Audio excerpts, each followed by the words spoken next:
we're here, folks. Week 14. We are hot. We are ready to go as we make that push for playoffs. And hey, maybe you're on the outside looking in and you just want to play spoiler. We're here for you as well. This is what the Roundtable is here for. We're here to discuss all things fantasy football. And yeah, I'm here with the big dogs. I got SC on my, which side is that, left, right? And I got Jeremy on my left, right. I don't know which way to set it up. It's one of the. I'm on them. I'm in the middle sandwich. They're the edges. I'm the middle. That's why we're doing this, folks. How you guys doing today? You enjoying your Saturday? Yeah, man, good so far. The weather's been odd, right? We get sunshine and it's looking nice, and then it's all foggy and cloudy and it's super cold. So the weather is always fun, always changing here in Oregon.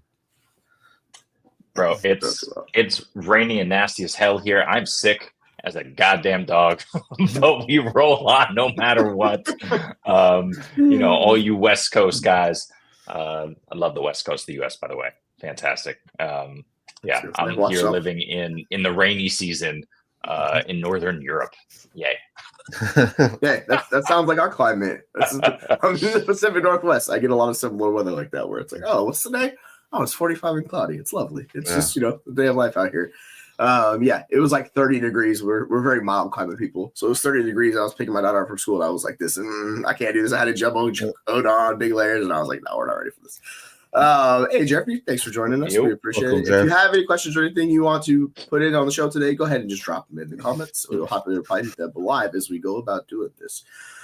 So we got a few things we were kind of thinking about tackling this week.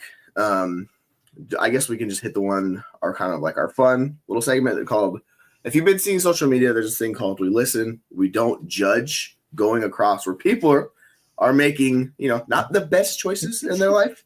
And they're sometimes screwing their friends over, things along those nature. But you don't judge them. You do it. So that's what we're going to bring up today on the show. I will do it after we get this question from Jeremy out the way. So Jeremy's question, or Jeffrey's, excuse me. With Goddard out, how we feel about the other tight ends. And by the way, you should check Jeremy's hashtag. There might be some information on that one for you. Over Hawkinson, I think, is spicy, but that's an interesting question. And then how do we feel about Pickens? I love Pickens. And is Debo going to get through to all? I mean, I'll say this. For Calcaterra, me and Jeremy kind of covered it on the show on Thursday show, that we liked him, but, he's still not as good as Dallas Goedert, so we don't have him super high. So I think I have him at tight end 14. I'm not sure where you guys have him. I'll ask you, Jeremy, since you have Calcaterra listed down below. How are you feeling about Calcaterra, and are you confidently starting this week? Yeah, this week he's my tight end 13, so it's not super confident, but there are a lot of other options I would start him over. I have Will Dissly at 12, even after that donut, just because he's playing the Kansas City Chiefs, who hemorrhaged points to the tight end. Cade Otton at 11, who I don't totally trust, but another good matchup against Vegas. But I do have Calcaterra above Freiermuth, Pitts, Komet, Mike Gesicki, who can have a big game. Juwan Johnson this week. So I do like his matchup, and I think he has opportunity. The only thing is Devontae Smith should play. He was supposed to play last week. He should play again this week. If he does, that'll take a little bit off of his table. But is he a must play? No. But can Calcaterra get you there if you're in a pinch, especially in a apocalypse? Yeah, I think that's a good way to look at it. You can play him. You can definitely play him. We don't want to get out over our skis where we're talking about over Hawkinson. I think that's a little bit too far because Hawkinson's one of their tight ends in the NFL. We're going to go to that. SC, I'll ask you, as far as Pickens and Debo, how are you feeling about those guys this weekend? Because I'm very much in on Pickens this week, but I'm curious your kind of thoughts on those two guys for week 14. Pickens is nice. They're playing at home. That'll be a good matchup for him, hopefully, against Cleveland. I don't know what his stats were last time against Cleveland, 2 weeks ago? I think it was 4 for 40 or something. 4 for 40. So my thing about this is it is an AFC North game, and they'll try to run first. So if that's able to get going, that takes out the passing case for both. Granted, both teams are having the pass with Jameis Winston and Rush, and they're both looking good at passing it. Debo is a very interesting play, though. I think I like him more. We have CMC out. You have drawing a blank on the name. Jordan Mason out. Right. So you have Garando, you have Patrick Taylor. They did pick up Israel Abidakanda, which might be a sneaky play if he gets it going, but I don't think he'll play this week. Both those two guys I said at the beginning are on IR, right? So we know is a gadget type of player in a sense where they can use him in the backfield and he's effective. So this may be they may have to, right? We don't know what Garano's getting. I knew during the combine he looked great, had the fastest 40, like or something phenomenal. We don't know much about what we have in Patrick Taylor. We don't know Israel Abedikanda, at least what he does at the pro level. Like he just wasn't used as greatly last season. So Debo may actually be called upon here, and then this might be a nice George Kittle week or a nice Juwan Jennings type of week as well. So I think I lean Debo here just because of what's ahead of him. If Devontae Smith was not there, Calcaterra would be great.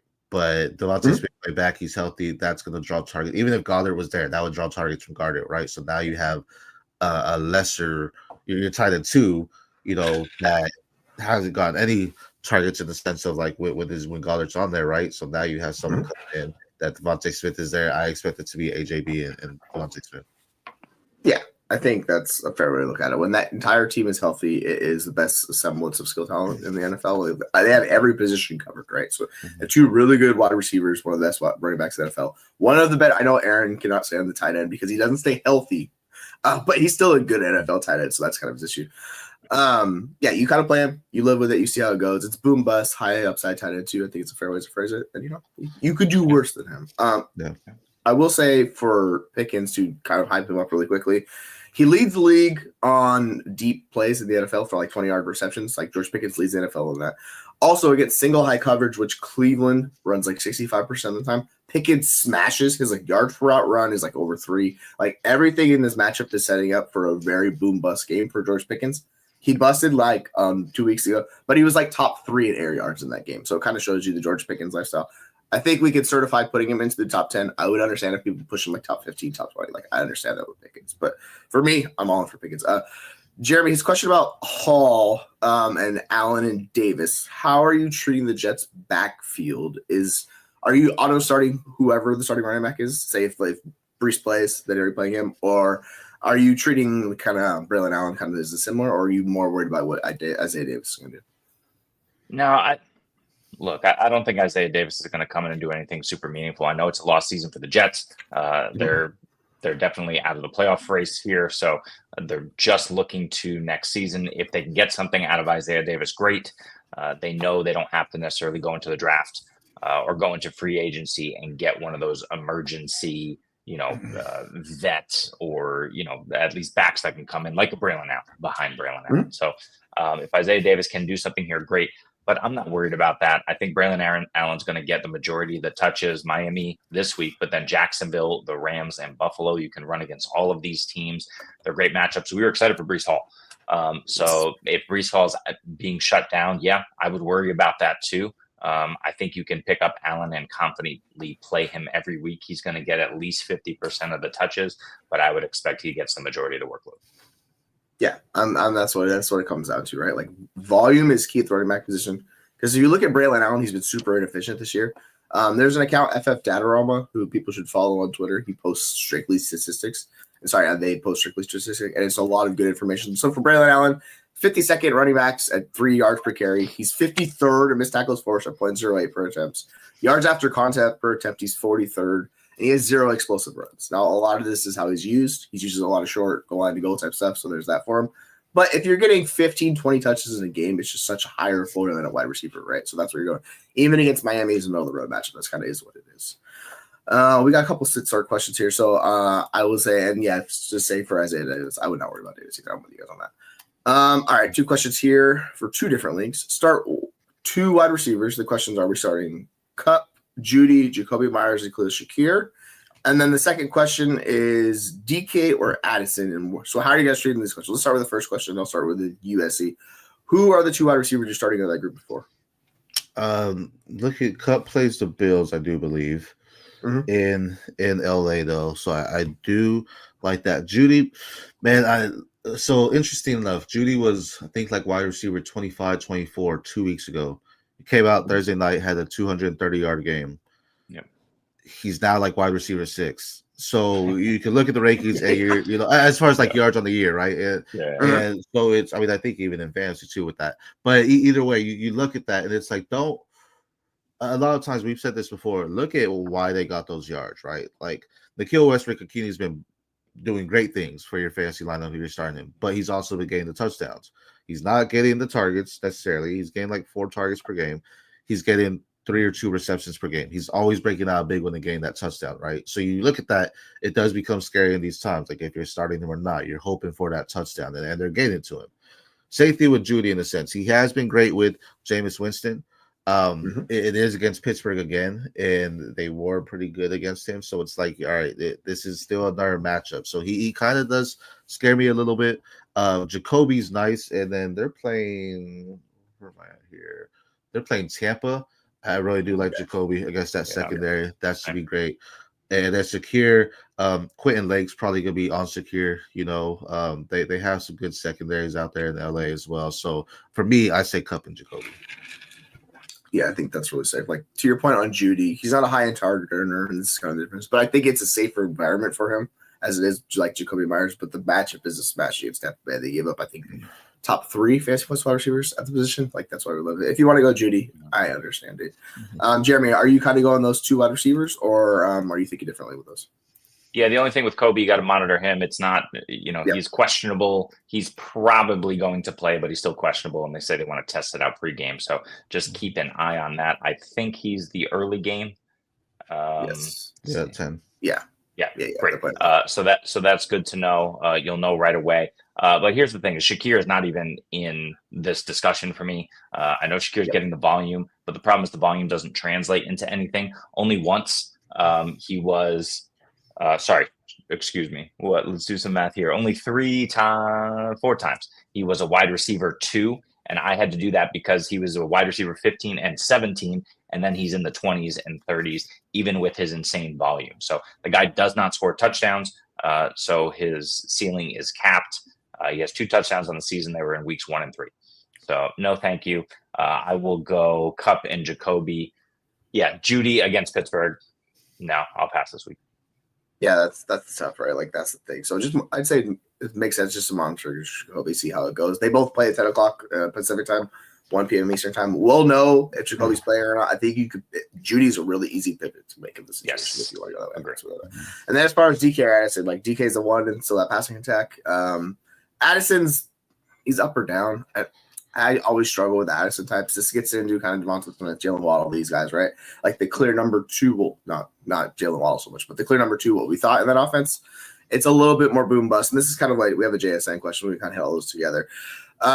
Who are you guys starting between DK or Addison? Do you have a strict preference on that? Are you leaning one way or the other? Because I think like DK, it's been up or down as well. I just think his role is just a little bit more clear offensively. So are we on team DK or is anyone starting Addison over DK? No, team DK. It's the matchups aren't great for both of them. Arizona divisional matchup. Then Addison, you have him playing Atlanta. They have a pretty nice secondary there as well. And his hope is that they're double teaming Jefferson and that Sam Darnold's not looking at Hawkinson, right? Just like we were talking about with Calcaterra. I mean, Addison's dealing with the tight end, right? Where Calcaterra is not, he's dealing with wide receiver, right? So DK, it has been stressful with him. JSN looks nice. I do know Lockett's a little banged up, I think. It is Arizona, so I don't know if they're gonna run as much, especially with Kenneth Walker out, right? Or possibly out. He's questionable as well. So I think I go DK here though. You gotta trust this guy. I mean, he's a monster too, as far as what he can do as end zone targets and everything that Addison can't necessarily do. So I go DK. Yeah, I'm gonna go DK too, but it is pretty scary with the Arizona matchup. They've just been so good at locking down teams, and they have a pass rush now. And one thing we know Seattle can't do against anyone is defend Geno Smith back there. That's really what's hurting DK more than anything else. Is we like to see those down the field targets. Geno just doesn't have the time. So I will go DK, but Jordan Addison against Atlanta, like you said, there's other options that Atlanta needs to worry about, and Atlanta is a team that cannot get a pass rush. With Minnesota, even with their offensive line issues, they can protect Darnold enough. He's been savvy enough in the pocket this year. So I think Addison can play. You just don't know if he's going to boom bust. So I'll go DK and just bet on the talent. But yeah, it's a little bit of a concern. Yeah, I think based on two offenses, it's a fair question to ask. Like, because it's a better matchup against Atlanta than it is against Arizona, right? They'll give up fantasy points. So if you want to go, you go. I think just DK is the safe version of that.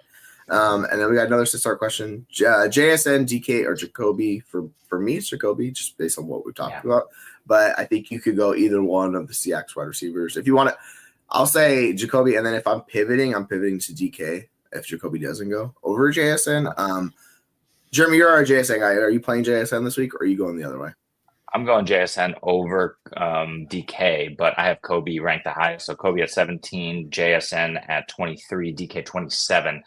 It's really just a matchup for me that scares me. We know Tampa Bay hemorrhages points to wide receivers, so I'm absolutely firing up Jacoby if he's playing. I don't care.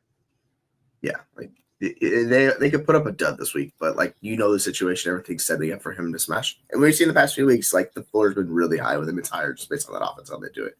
And to your point, I point about Seattle, like that offense line's atrocious. If there was another quarterback there named Geno Smith, it would be a much worse situation. Geno Smith would make magic happen behind that offensive line. So it's just all fun right now. They need to figure it out. They need to. We were talking in a group chat about. They're like, oh yeah, if they sign. Geno long term, they need to trade DK, and I'm like, bro, like this offense is going to be wrecked next year if we do that. So I don't know, folks. Like it could be interesting offseason in Seattle. We'll see how it goes. Kenneth, we'll get to yours in a second on your trade question. We'll just do this last start question, and then go to the trade question. SC, are you doing Keenan, Devonta Smith, or DeAndre Hopkins? Smitty seems like the safety. I know Keenan Allen's been looking good, but they still have DJ Moore, who I expect will still get majority of them for him. Rome Odunze, I'm not worried about him with Keenan right now, but I just think I worry about that. DeAndre Hopkins, man, as much as he's involved, he isn't, right? It's a weird situation because it looks like he's doing well. You're seeing some big plays happen, but then that's really all you're seeing. Like he's not being looked at. That's more so just on the offense in general. Like the offense, the passing game isn't necessarily what we expect it to be. And I know with Isaiah Pacheco back, they're going to continue to try to get him more involved and run him. Devontae Smith, Jalen Hurts can feed that. Like when the offense is fully healthy, it's a great fantasy offense because defenses don't know who they can cover, right? It's like I don't know what's going to happen, so everyone can eat. So I do love Devontae Smith. I think he's the safety bet here. If you're wanting the boom bust, I'd probably go Hopkins just because tied with Patrick Mahomes. But I think Devontae Smith is the guy here. Yeah, where are you at with these three, Jeremy? Yeah, same with me. I mean, I want to believe in Keenan Allen and this Bears offense that they can replicate this sort of thing. He's done it 2 weeks in a row.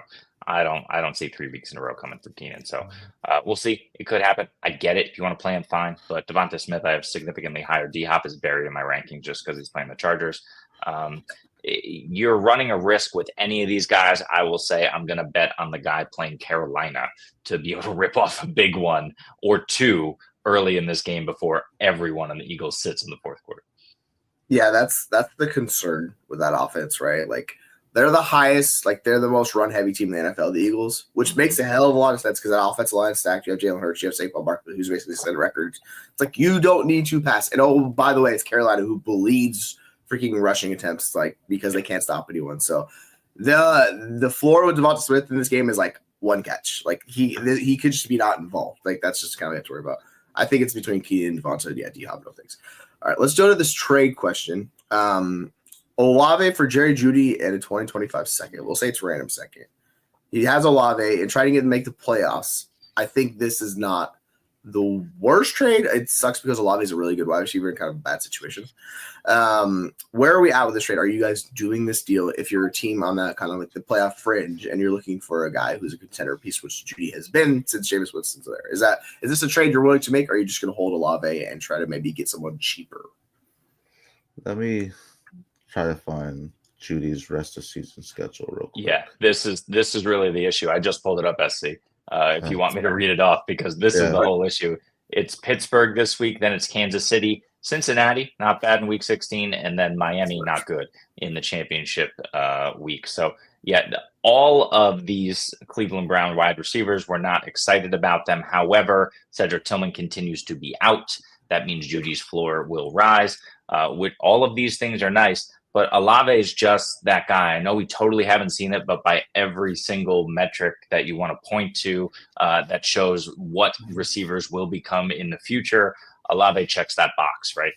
You want to talk about yards per route run. You want to talk about, Jesse has these metrics listed for sure. But, if you talk to Matt Harmon, if you talk to another analytics guy who likes something else, all of these people love Chris Olave. I love Chris Olave. And I don't think you can give him up for this, especially with that schedule. You're going to get volume. I don't know that you're going to get consistent production, and you have to give up one of the better young receivers in the game. So I'm going to go no. Yeah. Yeah, the thing about like Judy's, he's not old, right? Like, so I feel like he's been in the league a long time. He has been in the league a long time. It's finally all kind of coming together, but I think it's just more the offense with Jameis Winston. Like, regardless of the matchup, they're going to pass enough where these guys all have a chance. And if you look at, like, we could say Jerry Jeudy, for instance, and how he's done each and every week since Jameis Winston took over, the lowest amount of targets in the game, he's had 6. He's had 3 double-digit target games on top of it. So I know Pittsburgh sucks. Kansas City, I actually think the Kansas City matchup is worse, even though their defense has struggled more. But I think you could play Jeudy each and every week. Like, he's hit double-digit points against all these. It's just at the ceiling, which we just saw, like, if you're chasing that ceiling, you're more than likely going to come up bust. Like, that's just not usually what you expect from a wide receiver. If you went off expected points, Jeudy massively exceeded his expected points. Elijah Moore had the most expected points in that game, and Elijah Moore was very good. This is a long-winded way of me saying I would prefer to go get a cheaper producer. Like, that's what I want to do. I'm just going to go get an old head dude, like we talk about. Not necessarily DeAndre Hopkins, but that type. I'm going to go to the team that's rebuilding and whoever has these pieces. So, like, you could probably get them at a much, yes, like Sutton. I think you could get Sutton. Sutton's probably pretty priced right now because he's been balling out. But yes, if you could get him cheaper than this for Olave, like you could get another like high end impact piece added to it. Yeah. Because like we know going into next year, people are going back to evaluating Olave as a borderline top 12 wide receiver. Judy's gonna be top 30-ish. We'll see how it goes. I don't know. And the thing with Cleveland is we don't know the quarterback situation. It's gonna be in flux. We don't know if Jameis Winston's coming back. Like if you told me Jameis Winston's coming back next year, hell yeah, I'm interested in doing this deal because like the one side just go slang it. The other side, you don't know. So, like, I think Olave, I don't mind selling him. But, yeah, it's kind of tough. So, I'm with you guys. And, yeah, Jeffrey. That's just what it is. You got to kind of pay attention to these. I'm not too worried about it unless we get reports of them being limited. But even when we get these reports sometimes, like, these guys still will go out and just play the entire game. So, it's unless we get, like, certified, like, always on a, sub count or whatever, like, play attention to it. All right, we got a couple more questions in the chat, but let's move to our We Listen, We Don't Judge segment. And then for those of you that we not answer your questions, we will get to them after this. We're going to have this fun little segment. So you can keep posting your questions and your comments in the chat. We will get to them. All right, so we listen, we don't judge. I guess I'll take the reins on this. We'll start this since I'm hosting this one. I was thinking about how to like phrase this because you kind of make yourself look, not the best in the world. So I will say when we get what I call this like the new fish strategy. When we get a new player into one of my dynasty leagues, I will immediately send them a bare bones shit offer to see if they are going to accept and see where this takes me. And if they reject it, I go, okay, all right. If they accept it, I go, hey, what's happening? You know what I'm saying? So yeah, that's why we listen, we don't judge first. We listen, we don't judge. That's how we start this, right? I'll pivot to you, SC. Why don't you take the stage with this one? Jesse over here, fresh meat, and he's going right after it. Like, hey, here's a third for a first round pick over here. Damn. We saw I started playing Dynasty is 2019 was when I first officially got kicked off. So I was still getting used to it. I made trades. One of my trades was I traded DK Metcalf. I think that was his rookie year or maybe sophomore. DK Metcalf and Philip Lindsay for Daniel Jones and Juwan Howard in Dynasty. Jordan, is it Juwan? Whoever's with the Dolphins. Jordan Howard? Jordan Howard. Yeah. In 2020. So Juwan Howard's a basketball player, so not him. But Jordan Howard. And that was a dynasty trade, and we know the Daniel Jones story. We listen, we don't judge. You gotta make your bad trades. Speaking of bad trades, this season I have a team. I wanted to go all in. At the moment, I'm in first place, but this trade did not help me. I went out to go get Dak Prescott. I had to send away a first round pick. Thankfully, it's looking like the 112, 111, 110 in that range, and Bo Nix. And Bo Nix in a first to acquire Dak Prescott. God damn. That's what we you're like, yes, I got Dak, I got out of Bo Nix, and then you're like, no, you know what I'm saying? It's just exactly like that. You should judge that one, to be honest. Judge that one. What was that when Bo Nix was balling? Like that had to be like right. No, it was like literally like 3 days before the season started. Oh, yeah. Yeah. So the team has I had Lamar Jackson and Russell Wilson. I'm like, I got to do something. I don't think Bo Nix is going to be ready. Yeah, that one hurts right now. Yeah, for sure. It's not the best, right? I will say, if we want to go with that side of this discussion with it, in 2 years, or it's not actually 3 years, in my home dynasty league, I have cut Kyron Williams the year before he went off. So before last year, it was like in August, and I needed to drop a running back. I kept CPAT, and I cut freaking Kyron Williams, and then he had the monster year. And then August again, this last season, Jonnu Smith. I'm looking at him, I'm like, all right, we're cutting Jonnu Smith. And Jonnu Smith's going nuclear. So, I don't know what it is. It's just that league. I have had some bad decision making in that league. And I'm like, oh, no. Yeah, so I feel you guys on that one. It's not the best. Yeah. It's rough out here in these dynasty streets, man. It can be. Yeah. I was like, it's fine. Cut Kyron, needs a backup running back. By the way, this is why you don't ever cut backup running backs. But yes, don't do that. And then, it is what it is. We all make bad decisions. We have bad trades. There are plenty of bad trades I've made this year. I can go through the list. I don't really prefer to do that, but you can do that, I did tell someone in my league recently. I was like, man, the worst trade is the one you don't send, though, right? So bad trade, good trade. Hey, man, if you're like, I wonder if they'll do it. Send it. You never know. They could accept it. The league may go crazy, be like, this is dumb. I don't want to do this. But hey, it's your teams. Do what you got to do to win, and you never know unless you send it. So, no, 100%. It is what it is. Like this. Sorry about that. My dog's going ham in this room. All right, so he's judging. Your dog's judging. Yeah, I'm getting judged. Hey, listen, we don't judge. Yeah. My dog clearly did not get the memo on that one. It is what it is. Would you like to move some more of these questions we guys have and go through the list? Yeah. All right, let's do it. All right, so we got a quiz from Jazz Stacks. 10-3, 12-man PPR, first place. Last week, the regular season running back room is depleted. Start 2. Kareem Hunt, Kamani Vidal, Tajay Spears, Blake Corum, as it is. This is rough. Gotta go Hunt. I don't have an answer to this question. Yeah, I mean, you got to. Spears probably is the other guy. That seems like the guy that's going to get volume. But, this is rough, man. Here, I think those are I don't know if any of those guys get a touchdown there. My team is hurt. B-Rob, Chase, AJ Brown, McLaurin. So you got to start 2 because that's your Stu starting running backs. All right, so Hunt, I think, has the most safest floor. Still get involved. Pacheco will probably get involved a lot more, as just coming back. But Hunt should still be there. I do like Vidal, but he wasn't really used as much. If you get A1, I would try to go get Gus Edwards, so that should be a good one. Spears, man, Jeremy, I know you talked about in the past with Tony Pollard's matchup. They're gonna use Tony Pollard. He's just gonna be the RB1 for the team. Corum gets some usage, so that may be interesting as well. Isaiah Davis is hit or miss because I still think what's his name, Braylon Allen, might get the carry, especially as you mentioned they're out right now. So he's the 20-year-old back. Let's see what we got in this young guy and just roll him up. So for me, I think Hunt and Corum is the safest if you're just trying to get points. The other guys, they'll get some work, but is it really going to equate to the points you want? That's tough though, man. I think Hunt's the safest one, and then really just shoot your shot. Yeah. For me, I'm a little concerned about Corum because we don't know what the hell happened last week, but for some reason Corum was used a ton in the first quarter and then just really wasn't much after that. It became the Kyron Williams show. I saw speculation there and I have disappeared.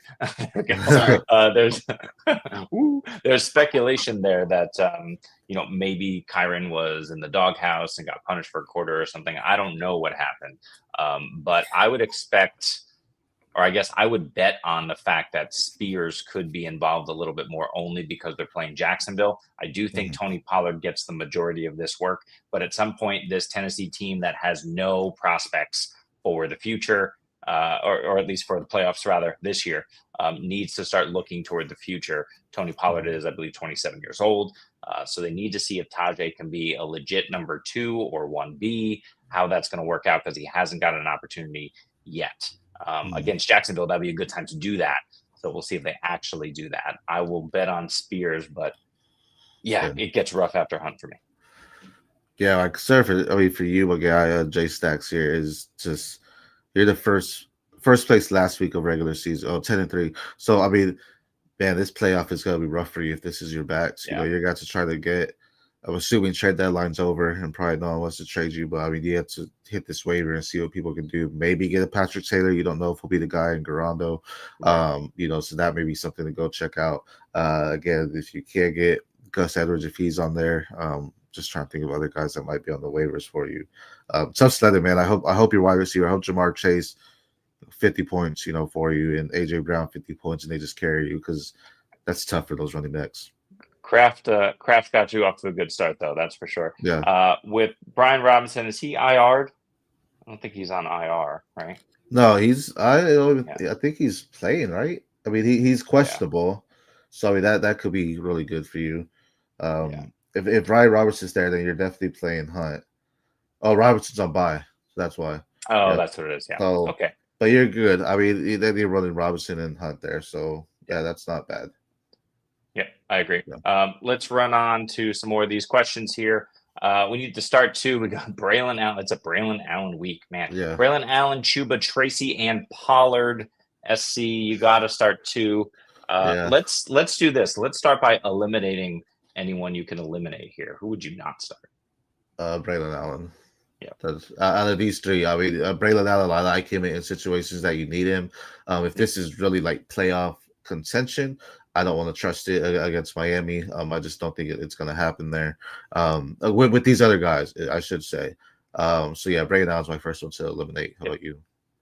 Yeah, I'm with you there. But also Chuba against Philly with the way Jonathan Brooks looked last week. I see you weren't on with us, but we were just raving about how good Jonathan Brooks looked. This is what we all hoped for, but it was obviously very concerning with how long it took him to get back, with Chuba signing the big deal a few weeks ago. But Jonathan Brooks looked really good. If you don't watch the tape, you should just go turn on a highlight tape of all Jonathan Brooks touches last week. It was awesome.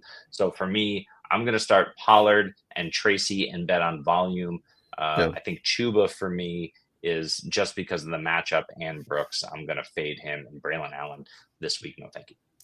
Well, you mentioned, Pollard, great matchup against Jacksonville, and Tracy has another great matchup too against New Orleans. So those would have been my two guys to start for sure, regardless. The contracts, man, they don't bother me as much just because we see it happen all the time, and teams just don't use the person, right? So it's more insurance for them. Like, I think Jonathan Brooks will still be the RB1 of the future, and they just said, okay, we locked up a high-end value RB2. A stupid move, like, why pay him that much? But we see it all the time. I mean, Jacksonville's notorious for signing wide receivers to crazy contracts, and they're irrelevant. So the contracts don't worry about me. We haven't watched the tape. Jonathan Brooks is better, in my opinion. So yeah, like, I've been raving for Jonathan Brooks. Obviously, it has not worked out very well for me this entire year, but I think he's a very good back.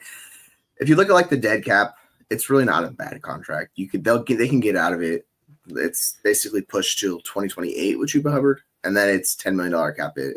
I think he's going to be on the roster the entire time, but by 2028 he'll probably be out of there. So I do worry about the ceiling with Brooks. Like, I think Chuba Hubbard's going to play more of the role than I thought. But with these guys specifically, like, you got to pay Tracy. Smash against New Orleans, and I'm with Jeremy. Like, we love Tony Pollard. Tony Pollard's been Jeremy's guy, and he nailed it this year because he's been really, really good. As much as I want to touch, should be a thing. It's Tony Pollard. Same. All right, we got a question for you. Hurts against Carolina. Okay, this is a ridiculous question because you have two of the best, like, top three options this week. So agree. It's a very good one. And then we have to pick. Yeah. Well, you know me. I used to go with the rushing quarterbacks always in the situations like this. So I'm going to go Jalen Hurts against Carolina just because if Burrow doesn't, it's like if those passing touchdowns turn into rushing. Like that's the problem for Burrow. Hurts still has the floor because he's going to rush it a bunch in this game too, right? Like I think they're just going to absolutely obliterate them on the ground. So against Carolina, I think Hurts is my QB1. Burrow's my QB3. It's whatever. Are you either one of you guys starting Burrow this week over Hurts? I do have Burrow at QB1 this week and Hurts at QB2.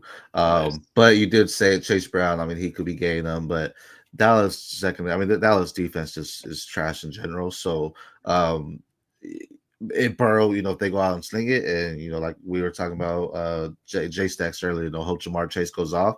This is a great weekend for him to go off. Jalen Hurts, could help too. But you also know that they like Saquon a lot, so that can feast some touchdowns away from him. And Saquon's been breaking out big runs too. So so is Chase Brown. So I mean, this is flip a coin, but I have Burrow at QB1 if that does anything. But Hurts is QB2. So yeah, I have Hurts at 2 as well. Burrow at 3. They're right there. I would go Hurts because I feel like he's safer. But here's an interesting nugget that I just learned a couple of days ago. The Cincinnati Bengals are not yet mathematically eliminated from the playoffs. They're probably not going to make it, but I think they have like an 8 or 7% chance of making the playoffs. A lot of things need to swing right. But because of that, they're still going to be throwing everything at teams. This offense knows that they have to score week in and week out. That's so good for fantasy. Burrow could light it up yet again. Hurts is safer. What do you need is my question. Like that's kind of is what it is. So, and then we see with Hurts, it's super high floor each and every week. Yep. I don't think he's had a single digit performance all year, which will not shock me. And I mean, Burrow's been money. I think we can focus more on the running backs because there's no wrong answer to the quarterbacks. Are you playing Najee against Cleveland, Garendo, who's starting running back San Francisco, or Devonta Smith? I think I'm personally probably going to go the 2 running backs over Devonta Smith. Are either one of you guys playing Devonta Smith in this situation, or how are you treating these 2 players? I think anyone could be argued here. I mean, this is a great question. Najee's going to get the volume. Garendo, we want to see it. Who are they playing? Chicago. Chicago's okay against the run. They're like mid of the pack there, I think. And Devontae Smith, though, it's the first game back, but he's been out, so I feel like he's recovered. He's good. The running backs just because you trust the volume. I go Najee and Devontae though. Garendo, I mean, we want to make sure we want him to be it, right? Because the hype in the combine and things like that, but we just don't know. So that's what really scares me. We know that Jordan Mason and CMC are out for the year. They're on IR at least for the fantasy year. So we know this could be a good watch season for Garendo, and then see like, okay, if he gets the volume, then go with him. But I think Najee's safest, and then I go Devontae. Yeah, I don't mind either of these guys. I agree with you, SC, but the one thing that's got me kind of changing my tune is an hour ago, ESPN reported that Garendo is preparing to, quote, carry a heavy workload. Mm-hmm. So, I think that's because Patrick Taylor really sucks and Izzy Abanikanda is just not ready yet. So having been signed a few days ago, I think this is more of like a Cedric Tillman situation where you pick up the guy, you play him and plug him in right away, and he does well for you, but then you need to reserve caution. I know Tillman has been injured most of that time, but you need to kind of step back once Izzy comes into the fold, unless Garendo absolutely goes off, which is possible. So I will bet on Garendo this week. Najee's a really tough one against Cleveland, but you just hope he falls into the end zone. I would probably say start Garendo and then pick between a safer floor in Najee or the ultimate ceiling in Devonta Smith, who could, go for 3 receptions for 100 yards and 2 scores. Tyler's range of outcomes. He's super boom bust like whatever. So we talked about on the show, like he hasn't had a ton of targets this year. I think he has 1 double-digit targeting him all season.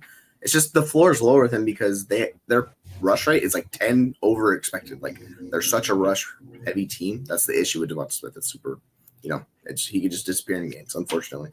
This kind of gets the same question with Waddle and Smith. Both 2 have been more of the 2 disappointing wide receivers in fantasy. Are you guys dropping Waddle to start Zach Charbonnet? Because I'm not picking up Zach Charbonnet if I'm not starting him. Like that's just foolish. So sure. Are you guys running this route, or are you just going to keep Waddle and hope it hits again with Waddle? I think you keep Waddle. We don't know instead of Kenneth Walker's injury, if Kenneth Walker is healthy, you just drop someone that you know sees the field. Charbonnet with Kenneth Walker isn't seeing it as much as we would like. So I don't think you should. If news comes out that the injury is worse, then sure. But I think Waddle, he's on there. He's going to get targets, whether it's good targets or bad ones. He's going to get them. Where Charbonnet, there could be games where he's just irrelevant. So. Yeah, and I don't love Zach Charbonnet this week against Arizona. He will be fine if he's the only guy getting the work, sure. But yeah, I'm not in love with the matchup. Waddle plays the Jets. He could absolutely do it again. I know he had a down week, just 4 for 53 last week, but Jets, Houston, a reeling San Francisco team, and a Cleveland team who can't really decides when they want to show up. And at that point, they're probably out of the playoffs. So, I think that Waddle is probably going to help you out in every game this season. Zach Charbonnet, even if he does well and Kenneth Walker's out, they get Green Bay, Minnesota, Chicago, all not ideal matchups for running backs. Yeah, like my whole issue with Waddle is he just has not been very good. Like he had the blowout game 2 weeks ago, but outside that, he has only had one other double-digit game this year, where Charbonnet in like the 2 games he was starting for Walker, he put up 15 and 24 because he got the touchdowns and he had 20 plus touches in both of those games. So like I think that's kind of how it works out because to your point, kind of like Grendo in San Francisco, the Seahawks third running back is abysmal. And this is the issue, like the draw from Charbonnet is massive to him compared to Walker to Charbonnet. So like if Walker doesn't play, Charbonnet's just going to get basically all the touches. Like he's going to be that 100% guy. So I would fire him up. If you need running back production, I'm fine chasing with Charbonnet. Sure. Just because Waddle just been so boom bust, man. All right, Tua's been on fire recently. Are you guys starting him over Mahomes? Who's Mahomes starting to turn a corner coming around? Mahomes is looking kind of good. Where are we at with these two guys? Is Mahomes default option, or is anyone starting Tua over Mahomes this week? You got to start Tua. You got to. Okay, so Mahomes gets the Chargers. Yeah, he's at home, but Tua's at home against the Jets. Sauce is out as well. He's in the Breece Hall program of we want to sit our young guys rest of season probably. So Sauce is out in this one. Yeah, I'm going to go with Tua. You could do it. Yeah, same thing, Tua. Especially with the news of Sauce being out, the secondary in the Chargers is very great. That's why I say you might get more volume from Pacheco. But they have a good, pretty good front seven too. So the Tua versus Jets, I feel is just like a throw-up game. Like Tua could go out there and just ball. Mahomes this is a divisional matchup, and Chargers are in it. The Chiefs are in it. They want to beat each other, so this is going to be a very gritty game. I feel like so. I think Tua has the higher floor here. Yeah, I have Mahomes a couple spots above Tua, but yeah, he has made great points on Tua. I think there are two of the easily top 10 options this week. Like you should be starting both of them, and even though it's a bad matchup against the Chargers, like I'm not too worried about. I think Tua is just really safe. So if you want to go Tua. More basic question on Walker. No, I don't think they're going to shut him down unless it's a severe injury because they're the 1 seed in that division. They're trying to make the playoffs. That makes no sense to really shut down Walker if they don't have to. So we'll see. They said the injury kind of crept up on him like at the end of the game last week. They didn't realize it was as bad as it was. So, and then we've gotten in the week, it's gotten progressively worse, not getting better. So I'm treating Walker like he's going to be out. If you need, I would just pick up Charbonnet just in case and use him as kind of like the TBD option because that volume, like we talked about, is going to be there. So you could use him and just play him. So that's kind of where I would go with that if you guys want to do that. Are you guys concerned at all with Walker? I guess like I personally am not, but are you worried that this injury is going to linger on throughout and into the fantasy football playoffs? It is something where I want to make sure I have a pivot option. I think he can't play, but with this already happening, final week of the fantasy season, it's like, okay, I would go pick up, Charbonnet. I know you said he could get Charbonnet. I would go pick him up regardless, because if it does, you at least you have the backup. And not necessarily even just Charbonnet, just anyone that you can plug in the situations of Kenneth Walker is out 2 days before, Sunday or, game time decision. And they're like, oh, we're going to sit him. So during the playoffs, you don't want to risk that. So definitely make sure you do have that backup, that RB that you can plug in if he does go out. Not necessarily Charbonnet, but just a backup to plug in. Yeah, and here's the other thing too. This game is massive. The Seahawks are 7-5 atop the NFC West. Cards are 6-6 right there, and you got the Rams at 6-6. 49ers, we're just going to throw them away. They're 5-7, only 2 games out, but it does not seem like it's their year. It could be, but it doesn't seem like it. So I think the Seahawks really need this game. I think that's why Kenneth Walker hasn't been ruled out yet. But we'll see. They really need him for the rest of the season to go win the division, get the playoffs. So if they can sit him for one game, great. Could it last all season? Yeah, I guess it could. But then I think they're going to have a really hard time making the playoffs and winning this division if Kenneth Walker isn't out there. Yeah. With these high upside priority handcuffs, like he's one of the few guys that slots it. That's true. Like we talk about Braylon Allen potentially being that guy as well. Charbonnet, these guys, Blake Corum, another one of them. If the starter goes down, they step into a massive workload, and that's why they should be on roster. So I think you should definitely pick them up, see how it goes, and they can work out for you. All right, we got a question from Kenneth. Troubles. Oh, sorry, that's my fault. Levis for a late 2025 second. How are we feeling about that? They need a QB3. It's a late second. I don't mind it if you want to take a gamble on Levis. I would say if you're chasing the production for this year, I would just go get someone like Jameis who's going to slang the rock a bunch, or go get another like we talked about Darnold. It's gonna be more expensive, but going to one of those guys. It's a late second. I don't mind making this move. And there could be upside for Levis starting next year. We just don't know. How in Superflex League, which I'm assuming this is because in 1QB leagues, I'm not paying a second for Levis. I'll start with USC. Are you willing to pay a 25 late 2 for Will Levis and see how it goes? Yeah, quarterback prices are inflated when it comes to Superflex leagues, right? So I think you have to pay that if you're willing to get him. He does have an easier playoff schedule. There's talks that he might not be the QB next year, but at the same time, I think there is possibility that he could be, and they invest in the 2026 QB class, right? Because they need Tennessee needs people everywhere. On defense, they need wide receivers, they need different things going on. So I think that's a fair price. A late second right now. I mean, you're looking at potentially Ewers, Beck, maybe. So right now I'd take the guy that's been in the NFL over those guys. So not mad at that. Yeah, and not only the guy who's been in the NFL, but the guy who, since he's been back, has looked a lot better. He's not making stupid mistakes. He's not making as many stupid mistakes. Only 2 interceptions in the last month for Will Levis since he's been back under center, which is wildly impressive considering what he was doing at the beginning of the season. But also 7 touchdowns in that span. And the completion percentage isn't there. It's closer to 50% than we would like, but at the same time, he's been given the opportunity.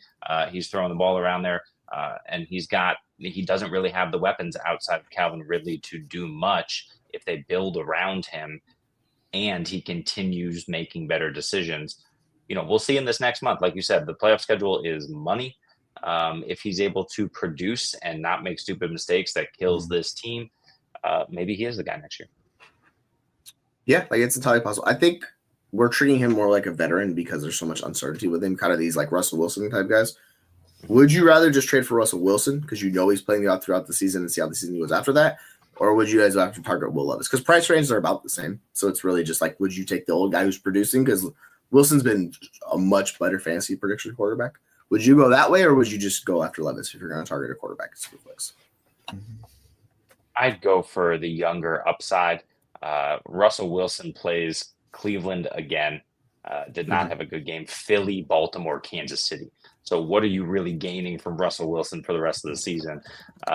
Probably not much with that limited offense. With Will Levis, he has the far easier schedule. You could plug him in a pinch, but this is my QB3, right? So really, I just want the security more than anything else. I think based on their schedules, Wilson and Levis can give you similar production now, and Wilson has and Wilson could be gone next season. He could be around next season as well, but at 37 in his 37-year-old season, he's trending more towards Kirk Cousins each and every day.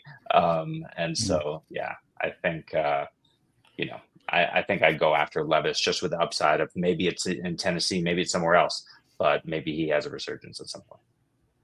Yeah, totally possible. Where are you at with that, SE? Would you rather go Russell Wilson or Will Levis on this team build? Levis, the thing with Russell, I think Russell saved his position for next year. So you have another year out of him. But Levis has the better playoff schedule. So if this is a QB3 going in the playoffs, I think go Levis. That's the assumption, right? That you'll get someone else later. So I think Levis just for the playoff schedule. Yeah, I think the the market value is going to be on the Levis side just because he's young and there's the quote unquote upside, right? Like for him to ascend and give more value. I think if you're looking for production, Wilson's just the much safer play, even with a worse playoff schedule. He's crushing Levis in production, even though this is a good matchup for him. I think it's going to be good. All right, we have a tough one with CeeDee Lamb because he's still dealing with the injury. We don't know fully what's going on with CeeDee this week. Are you going to play CeeDee or are you playing DJ Moore? Jeremy, where do you stand on these two? And are you willing to take the risk with CeeDee, or are you just going to go DJ Moore on that offense, which is improved? Yeah, that's the trick, right? Is because this is the Monday night game, but it's against Cincinnati. Oh my God. Like this is such a juicy matchup. If CeeDee plays, we could have a vintage early this season CeeDee Lamb game. It's possible Cooper Rush can get there against the worst defense in the league in Cincinnati. I have CeeDee right now at 9. I should probably bump him down a little bit because of the injury stuff, but DJ Moore's all the way down at 20. He faces the San Francisco 49ers. I'm not concerned or scared about this defense anymore. At the same time, there's just a lot of mouths to feed. So I will go CeeDee, but it's going to be a lot closer than the 9 and 20 rankings I have them at right now. Yeah. CeeDee, but if you can go get Chirpin for for that Monday night matchup that you want. So yeah, I think that's a good pivot. He's training to play, so he should be playing. We are running up against it at the top of the hour, so we're going to fly through a few of these questions to kind of just wrap through them. All right. Najee over Garendo against Cleveland. Top 3 stuff rate is, yeah. I actually think Garendo is the better play because Najee's not getting the bell cow usage. He's getting a good amount of workload in that offense. It's just Warren takes a little bit more. I think to Jeremy's point, Garendo is going to get a ton of work this week, so I have Garendo over him as well. Pick 2 in the starting matchup, we're going Rico Dowdle, who's got a really juicy matchup. Isaac Garendo, Najee, Tracy, Walker, and Pacheco. Pick 2. This is a good question. Where are you saying this? See these guys? Tracy is my must. I love Tracy this week. I do like Rico. I think they're getting more involved. I think he's a solid one. Monday night too. I always love if I know, in fact, I can play a guy Monday night, right? Injuries pop up random times, so you never really know, I guess, until it happens. But right now, Rico seems healthy. I think that's a solid smash matchup to, just give you that Monday night fever. And, all right, I'm either winning already or, all right, I have this last guy that can help me win. So, yeah. I like Rico as well, too. Especially on Monday night. I think he's going to go off. I do have Kenneth Walker the highest at the moment. So if he plays, I want to play him because of pure volume. But let's assume Walker doesn't play. I have Rico and Tracy both barely over Isaac Garendo. So, yeah, it's a really tough. Najee's the last one here for me. So I would go Rico Tracy if Walker is out. I would go Walker Rico if Walker plays. Yeah, and we're still a few weeks away from confidently starting Pacheco. It's just not fully there yet, but it's trending in the right direction. I'm with you guys. I'm playing Tracy and I'm playing Rico. I like Garendo as well too, and it's just I don't think Walker's going to play, so I'm just not really worried about Walker. But if he plays, Jeremy's point, I'd have him. They could. Oh no, Sanders is going to be there. Sanders will be the 1-1. This quarterback class sucks. So Sanders is going to go way too uncomfortably high. He's going to go insanely high because this quarterback class sucks, and that's going to be that's the entire problem. I was thinking about dropping Walker for Charbonnet. I would not do that. Can you not do an IR spot? Oh, so you have Brian Robinson on IR. I would rather have Walker on the IR if I'm deciding between dropping those guys. I wouldn't want to drop any one of these guys personally. I would drop a wide receiver or somebody other position because you got to have that position. You're 9-3. Dropping Walker seems like a really bad idea. Because he's a really good running back. I would not do that. How would you guys handle this backfield? Because Irving's the clear guy you're starting every week, right? Then you have Tracy. You're playing him too. Yeah. Are you guys willing to kind of pick up Charbonnet on this team outside of I'm not dropping Walker, so let's just watch that right now. Don't drop I'm not dropping Walker either. No. No. I think you don't need to. I mean, unless you have to start 4 RBs and you need one, I guess. But I mean, no. You're 9-3 currently, 1 seed. I don't think you need to. You have a strong team. Let's go to the side end question. K-Dot or Jake Ferguson? Hang on, this one relates to the last one. Yeah, you can't drop those guys. You got a backup tight end?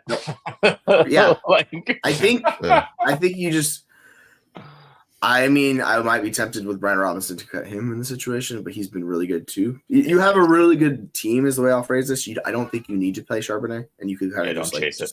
Exactly. Yeah, I don't think you need to chase this one situation. Is Bowers a tight end? Your team's stacked, so like I don't. Yeah, you're fine.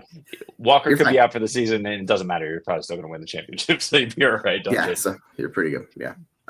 Wilson. I'm assuming that's Garrett Wilson. GW. If it's a different Wilson, you could drop that. Yeah, he has Garrett Wilson a lot too. Yeah, I don't know how you got all this team drafting and redraft because that like worked out really well. So congrats to you. This is just a subtle flex by you. That's what this is. Like, yeah. Well, we're gonna look at his trade history and we're gonna listen but not judge. Yes. We will listen and not judge the people who he traded. Right. Yes. Yeah, I think you're fine. I don't think you need to chase it. Like you're good. If you're worried about Pacheco, you could do the Pacheco because I don't think he's gonna get full volume. If there's anybody I would cut, maybe it's potentially Pacheco, but like I don't want to cut Pacheco either. So it's just kind of just as it is. Yeah. If this is one QB league, oh goodness, you gotta cut. Yeah, we're just gonna avoid that. Yeah, don't just leave it. Don't pick them up. Yeah, just leave because it's more than likely a 1 week thing. Your team's 10-3. You're locked into the playoffs. I wouldn't worry about it. Like you'll be fine. If news comes out that it's longer, then we'll change our stance. But I think you're fine. Just give that. And with that roster, you're probably not starting Walker either. So yeah, exactly right. So it's usually good. Yeah, Scott, not necessarily trending to play. So until that news changes, because he's playing the late game, like I think he has a better chance to play on top of it too. So it's Monday. So like just go with that. Like I think you're fine. Don't worry about it. And then last question from Scott. Otten or Ferguson this week? Are we going back to Cade Otten or are we doing the Jake Ferguson experience? Coming back from an injury, we don't know how many routes he's going to run. I personally have Otten above Ferguson, but SE, where are you at on these guys? I mean, if Ferguson's playing, I think that's going to be solid gold for them too, especially if CD's a little banged up, right? They may go to him with Ferguson coming healthy. I do have Otten higher than him because he's playing the Raiders. Mike Evans is also banged up, so this could be an Otten gate. Ferguson's Monday night, so I think you're safer just going Otten and not necessarily risking Ferguson. If Ferguson was on Sunday, I'd go Ferguson though. Yeah. This is a really tough question because I totally agree with you, and I have Cade Otten 1 spot above Jake Ferguson, who I just moved up 16 spots because he's planning to play against the worst defense in the league in Cincinnati. But yeah, here's the thing with Cade Otten. Cade Otten has been essentially, his role has been all but eliminated in this offense by the return of Mike Evans and by the ascension of Bucky and Rachaad White in the passing game. Cade Otten was receiving insane volume. He's not receiving that anymore. But the thing is, he still can be useful. And I think in this game against Vegas, who has the ability to throw the ball, even if they're a lesser offense, I think that they'll need Cade Otten. But man, if CD's out, I kind of want to play Jake Ferguson. So this is going to be a game time decision to me, and they're right there. I kind of lean Ferguson. I'm going to do it. I'm going to put Ferguson over Cade Otten, 11 and 12 for me right now. I lean Ferguson, but it's so close. Yeah, it's tough. I think just with the coming off the injury, I kind of want to see it a week with Ferguson. That's my one thing with him. Breaking news, Breece Hall is listed as out. So go pick up Braylon Allen if he's on your roster. Just go get him. You don't have to play him this week. Just stash him because the schedule's not the worst in the world and he can absolutely ball out. So if you need running back production, there's a cheaper bell cow just chilling on your waiver wire, Brandon Allen. I think you should go get him, folks. I mean, you're talking Cade Otten's not athletic either. So I've seen Cade Otten going back to his time at UW. He's a fine NFL tight end, but he's not like a George Kittle athlete. Like these guys are kind of similar builds. So it's just like Ferguson's been the bigger target in his career. And like similar. And I'll say Scott's question before we dip out of the show. Yeah, you could pick up Isaiah Davis as the clear handcuff there right now, right? So you can do that too in deeper leagues. But yeah, like go get Brandon Allen. He's still less than 50% roster to leagues. Like I don't know why. Just go get him. Enjoy it. All right, let's go wrap it up. That's our Week 14 Fantasy Football Roundtable. Hope y'all had a good time with us. We listened. We did not judge. We did all the fun stuff we did. A little bit of judging. Maybe just a little bit. Some of the decisions we made. Tomorrow, our sit start show starts at 9:00 Pacific, 12:00 Eastern time. So join us for that. We'll get to cover more of these questions which you guys asked. And yeah, we'll have fun for an hour before the game. As y'all make playoff pushes this week. So go get Brandon Allen. Go win your Week 14. Go march into fantasy playoffs. And yeah, we'll see y'all tomorrow. So take care, folks. Enjoy your day. Listen